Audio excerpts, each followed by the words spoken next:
On the day of my wedding to the man I love, I couldn't express how long I'd been waiting for this moment. But storms can hit without warning. I'm sorry, I'm pregnant with his child, my sister confessed. Surrounded by well-wishers, I was ready to pledge eternal love, but my own sister hit me with the cruelest revelation. Even Dad, whom I thought would support me, defended her. Why did this happen? What had I ever done? As I was drowning in despair, things took a turn I could have never anticipated. My name is Riley, 26 years old, and I work at a foreign company as an ordinary employee. My life had been pretty mundane until now. 2 years ago, I met my destiny, Thomas, 28 years old. We met at a client's company and are currently engaged. Thomas made the first move, and after a year and a half, he recently proposed. Thomas isn't just great at his job, he's also well respected. I was so proud to have Thomas as my fiancé. Today, I brought Thomas home for a family meeting. I hadn't been home for a few months, and Mom and Lily greeted us warmly. "Riley, it's been a while. To think you'd come to announce your wedding," Mom said, quite surprised. "Sorry about that. Work has been hectic." "It's okay. Alexander is waiting inside." "Thanks. Oh, where's Mary?" "She's here, in her room." Honestly, I didn't want to see Mary. The truth is, I've never really liked her. Mary is my older sister, and even at 30, she doesn't work. Mary has always been beautiful and treated others very well. Because of this, people always said she was adorable and such a good girl. As a result, she grew into an uncontrollable troublemaker. But the frustrating thing is Mary's true nature only comes out around me. In front of our parents and relatives, she plays the role of a perfect little angel. My feelings towards Mary started to sour before I even entered elementary school. Even before that, as a child, I had my grievances with her. One incident that stands out is my 5th birthday. On that day, my parents gave me the rabbit plushie I had wanted for so long. But right after, Mary burst into tears out of the blue. I wanted that plushie too. "But Mary, didn't you say you didn't like bunnies?" "I do like them. You copied me, Riley. It's so unfair." "No, that's not true. I've always loved bunnies." "Liar. Riley, do you hate Mary that much?" Mary sobbed uncontrollably, making the atmosphere tense. What made things even more complicated was that Dad, Alexander, doted on Mary excessively. Whenever Mary and I had a falling out, Dad always sided with her. Of course, this time was no different. Dad forcefully took the rabbit plushie I was holding and handed it to Mary. "Dad, that's the one I just got. Listen, Riley, you're the younger sister. Mary comes first, so give it to her. But I've wanted that bunny for so long. We can get you another one for your birthday next year. Just bear with it this year." "Fine." Mary, hiding behind Dad, smirked at me maliciously. I can't forget the look on her face from that moment. It was as if her eyes were telling me, "That's what you get." A few days later, I found the plushie that Mary had taken dirty and discarded in the trash. Crying, I went to Dad, but he dismissed me, saying, "You're the younger sister. Deal with it." From then on, I gave up expecting anything from my family. After that, Mary frequently tormented me, and whenever we argued, I was always painted as the bad guy. Mom would step in to defend me, but Dad continued to shower Mary with affection regardless. Because of Dad's incessant spoiling, Mary never held down a job and still lived a carefree life at our parents' house. She would take on part-time jobs briefly, only to quit soon after, and whenever she needed money, she'd beg Dad. Each time, without reprimanding her, he'd give her an allowance. Mom grew tired of Dad's behavior and stopped intervening. Because of our past, I despised Mary and didn't want to see her. The mere thought of her causing another scene filled me with dread. Despite my anxiety, I headed to the living room with Thomas, but only Dad was sitting on the couch. Mom prepared some coffee, and the conversation shifted from casual chit-chat to talk of the wedding. As we discussed the wedding date, I heard footsteps coming down the stairs. Oh no, I prefer she not meet Thomas, but my fear quickly became a reality. Mary, wearing a revealing outfit, entered the living room. Feigning sweetness, she addressed me. "Oh my, Riley, long time no see." "Mary, we're discussing something important. Can you come back later?" "What's going on? Am I being excluded from some secret conversation?" "It's just about the wedding." "The wedding? So the guy over there is your fiancé?" Mary approached Thomas, saying sweetly, "I'm Riley's sister," with a warm smile. Thomas seemed somewhat charmed by her. Biting back my urge to shout, I stood up and left the living room to suppress my anger. I headed to the bathroom. Why does it always have to be like this? Mary's always in my way, and Thomas better not be falling for her. I took a few deep breaths to calm myself before returning to the living room. I found Mary and Thomas deep in conversation, laughing together. Witnessing that scene, the anger I'd been suppressing surged instantly. I gathered my things and called out to Thomas. Thomas, we're done here. Let's go home. Huh? Are we leaving already? What about the wedding plans? I'll contact Mom about it later. Can we just leave now? All right, Alexander, Lily, Mary, it was nice seeing you all. As we tried to exit the living room, Mary ran up to Thomas. Come back soon, she said, flashing a big smile. It irritated me. I had told Thomas about Mary before, yet seeing him so taken with her made me feel anger again. On our way home, I approached the topic with Thomas, trying to dispel my anger and anxiety. Thomas, you remember what I told you about Mary, right? Yeah, I do, but based on her chat today, she seems nice. That's the thing, she's like that with everyone but me. Please don't be so easily fooled. Hey, I'm not easily swayed. The one I love is you, Riley. I wouldn't fall for any temptations. I trust you. Yet, recalling Thomas's expression around Mary earlier, I still felt unease. I think we should avoid visiting my family home as much as possible after we're married. After that, we didn't discuss Mary and simply enjoyed our time together. Our wedding preparations were well underway, and I was too busy to dwell on anything else. Then the big day arrived. My wedding dress, which I had tried on many times and finally chosen, was perfect. My makeup was slightly bolder than usual, and I wore a subtle tiara. The once-in-a-lifetime event, the day I'd long dreamed of, came faster than I thought. Thomas looked tense, of course. I felt the same nerves, but more than that, I was overwhelmed with joy that we were finally becoming husband and wife. After the ceremony, as a whirlwind of emotions engulfed me, we transitioned to the reception venue. Once the groom finished his speech and the meal began, suddenly Mary, seated at the family table, broke down crying loudly. Everyone's attention was on her. When Dad asked what was wrong, Mary dropped a bombshell. I have something to apologize to Riley for. Apologize? What are you talking about, Mary? I asked. Riley, I'm so sorry. I'm pregnant with Thomas's child. What? I couldn't process this unexpected revelation. Mary's words echoed in my mind. Pregnant with Thomas's child. I cautiously looked over at Thomas, seated next to me.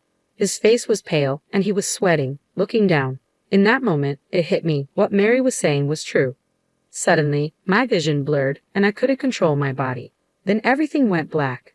I don't know how much time had passed when I came to lying on a sofa in the venue's waiting room. There was a slight headache. Then Mom approached, handing me a bottle of water. Riley, thank goodness you're awake. Mom, what happened? That must have been tough, to suddenly face such a situation. Yeah, I replied, still in shock. With Mom's words, the reality that Mary wasn't lying about her pregnancy hit me. It seemed like Mary had managed to take something precious from me again. Oddly, despite everything, I felt a strange sense of detachment, as if I were watching someone else's life fall apart. I didn't feel anger, just a deep emptiness. Before I knew it, tears began to flow, and overwhelming frustration consumed me. Mom hugged me tightly, trying to console me. Riley, it's okay. It's going to be okay. All right. Don't cry. Mom, just rest for now. We'll talk about everything properly later. For the next few days, I stayed somewhere else with Mom. The thought of returning to the family home with Mary or the apartment I shared with Thomas was unbearable. A few days later, I started to feel better, and my emotions began to stabilize. Upon telling this to Mom, she decided it was time to sit down and talk with Mary and Thomas at our family home. Seeing Thomas after such a long time, he looked worn out and pale. In contrast, Mary seemed smug and triumphant. I decided to first ask Thomas about his feelings. So, what's the plan now? Well, that is, it's quite something getting your fiancé's sister pregnant. I'm too stunned to even blame you. I'm sorry, but I love Mary. I can't marry you, Riley. I knew this was coming, but hearing Thomas's decision still stung. Sensing my emotions, Mary had a mocking grin on her face. Trying to hold back my irritation, I confronted her. What do you want, Mary? Well, isn't it obvious? I want to marry Thomas for our baby's sake. You're serious. You do know he was my fiancé, right? So even after all this, you still want to marry Thomas? That's perhaps because Thomas chose her, Mary said with certainty as if she had no competition left. Her apologetic face at the wedding venue was nowhere to be seen, replaced with a hateful smirk. Talking further felt like a waste of time. Feeling resolved, I realized it was time to move on from both of them. I took a deep breath to end the conversation, but Dad, who had been listening, spoke up. Riley, you understand, right? Dad, what are you talking about now? You've always been told to give way to your younger sister, haven't you? What's your point? Hand over Thomas to Mary. To begin with, there's a reason he cheated on you. In that instant, something inside me snapped. All this time, I've been told to give in to my younger sister because she's younger. This is so unjust. I won't put up with it any longer. I'll get my revenge. I plan to demand compensation from Mary and Thomas and get a restraining order against Dad for past abuse. But before I could act, Mom stepped forward. She stood before Mary and smiled gently. Mary, first off, congratulations on your pregnancy. Thanks, Mom. This will be your first grandchild. Grandchild? Don't make me laugh. You're no longer my daughter. What? Mom, what are you saying? How could you stoop so low as to steal your sister's fiancé and get pregnant by him? You're no better than a monster. Hearing the stern tone from Mom, a side she'd never seen before, Mary shrank back in fear. Dad, concerned about Mary, stepped in to intervene. Hey, what's gotten into you? This is hard on Mary. Hard on her. At that moment, Mom stood directly in front of Dad, gripping his shirt tightly. Enough is enough. What on earth are you talking about? How can you say it's hard on Mary? Don't you see how Riley is the one truly suffering here? Calm down. Mary isn't the only one at fault here. Riley played her part in this too. Dad kept trying to defend Mary, but Mom had had enough. She released her grip and said, no more excuses. Riley deserves better than this, and it's time we support her, not coddle Mary. I don't ever want to see Mary again, and we're getting a divorce. What? Yes, a divorce. Why would I stay in a family with someone so heartless? If you understand, then please leave. But, am I joking? Absolutely not. Can't you see how much you've hurt Riley? And if you ever try to harm my precious daughter again, even if you're family, I won't hesitate to take you down. Got it? Mom's forceful words turned Dad's face pale, and for good reason.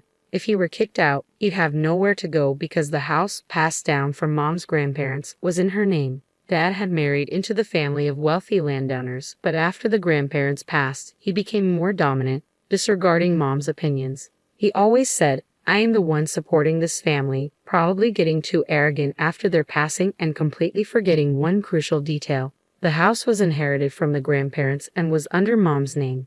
Realizing the predicament he was in, Dad knelt before Mom, repeatedly apologizing. I was wrong. Please forgive me. I won't side with Mary again. Just don't kick me out. But Mom was resolute. She began packing Dad's belongings. Once packed, she threw his stuff outside. Here, sign the divorce papers and leave. I don't ever want to see your face again. But, move it or I'll take this to court. Startled by the word court, Dad hurriedly began signing the divorce papers. He then loaded his numerous belongings into the car and left the house. Left behind in the room were Mary and my ex-fiancé Thomas. Thomas looked overwhelmed by Mom and was trembling. How pathetic. Why did I ever consider marrying such a person? On the other hand, Mary still had a smidge of arrogance left. I said to her very clearly, you know I'll be expecting full compensation from you. Compensation?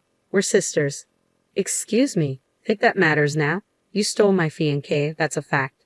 But I don't even have a job. Instead of apologizing, Mary was still trying to justify her actions. Seeing such a pitiful sight, I was utterly disgusted. Finally, I let loose, expressing all the resentment I'd been holding in. Stop making excuses. Whether you work or not, I don't care. Who's to blame for all of this? It's a result of your shameless affair. And after all the trouble you've caused, you still act so self-righteous. Wait, please. I apologize. Just please no compensation. Sorry, you think I'm a fool who would forgive such a shallow apology. I've put up with your crap for years, but enough is enough. Being related to someone like you is just embarrassing. Got it? I won't show any mercy, no matter how much you cry or beg. I'll come after you with everything I've got. Mary broke down, begging and pleading, but forgiveness wasn't an option. Like Dad, Mom packed up Mary's stuff and threw it outside. When Mary and Thomas were reluctant to leave, Mom and I forcibly evicted them. After that, Mom and Dad divorced. My engagement with Thomas was called off. I hired a lawyer and demanded compensation from Mary and Thomas. For Thomas, I required that he cover all the wedding expenses. Mary went into debt, and Thomas exhausted all his savings to pay the compensation. But word of Thomas's affair spread throughout his company, as colleagues were present at the ceremony. Consequently, he was shunned, and, unable to bear the humiliation, he resigned. I wonder what kind of life awaits the unemployed couple, especially with a baby on the way. I don't wish ill on others, but in their case, I hope they face endless misfortunes. As for me, I moved out of the apartment I shared with Thomas and began to live with Mom. Spending time with her has been enriching. Surprisingly, I feel refreshed despite the recent breakup, all thanks to Mom, who fiercely protected me. Will I ever love someone again? If I do find someone in the future, I hope it's someone who can make Mom proud.